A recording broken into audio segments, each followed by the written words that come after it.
গাড়ি গাড়ি অলরেডি আটকে গেছে গা, রাস্তার অবস্থা খুবই খারাপ।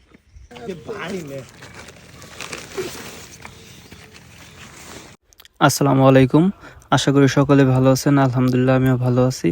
আপনারা দেখতে পারতেছেন যে আমি কিছু একটা বাস করতেছি। আসলে মূলত এটা হলো জারা ওয়ান ঘাসের কাটিং। এটার জন্য আমি চলে গিয়েছিলাম আজকে আমার বন্ধু সিয়াম সরকারের বাড়িতে। ওরা আর কি গরু পালে, তো ওরা এই গাছটা চাষ করেছে, সেইখান থেকে আমি কাটিংগুলো মূলত নিয়ে আসতেছি। আমি আর সাগর গেছি ওদের বাড়িতে। আপনারা যারা গরু পালতে ইচ্ছুক বা ছাগল লালন পালন করবেন, তারা আশেপাশে খোঁজখবর নেবেন, তারা এই ধরনের কাটিং পেয়ে যাবেন। শুধু শুধু অনলাইনে গিয়ে ভোগান্তিতে পড়বেন না। এই ঘাসের কাটিং আনতে গিয়ে দেখলাম যে এখানে প্রচুর পরিমাণে জুক আছে।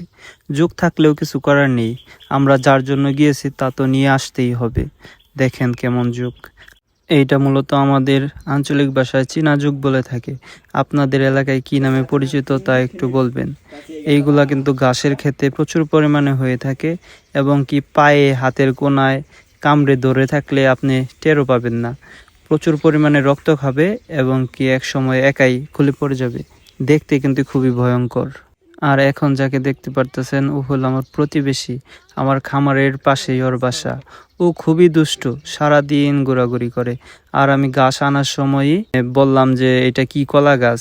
আমার বন্ধু তখন বলল সবরি কলা। তখন আমি বললাম যে আমার 3টা পোয়া তুলে দে। ও নিজ হাতে 3টা পোয়া তুলে দিল, এবং কি সাথে ছোট এক ছড়ি কলাও দিয়ে দিয়েছিল। কলাগুলো কিন্তু অনেক সুন্দর এবং কি খেতেও অনেক ভালো ছিল। ঘাস বোঝাই করে আনার সময় রাস্তার এমন অবস্থা, রাস্তার মধ্যে আমাদের অটোটা আটকে যায়। আশেপাশে কোনো ধরনের মানুষ ছিল না, আর রাস্তার এমন বেহাল অবস্থা। সিয়াম বন্ধু, তুই যদি আমার এই ভিডিওটা দেখে থাকস, দয়া করে তোদের রাস্তাটা ঠিক কর। তোরা তো হইলি বড় লোক, সরকার বাড়ির লোক। সরকার বাড়ির লোকেদের রাস্তা যদি এমন থাকে, তাহলে কিন্তু এটা মানা যায় না বন্ধু।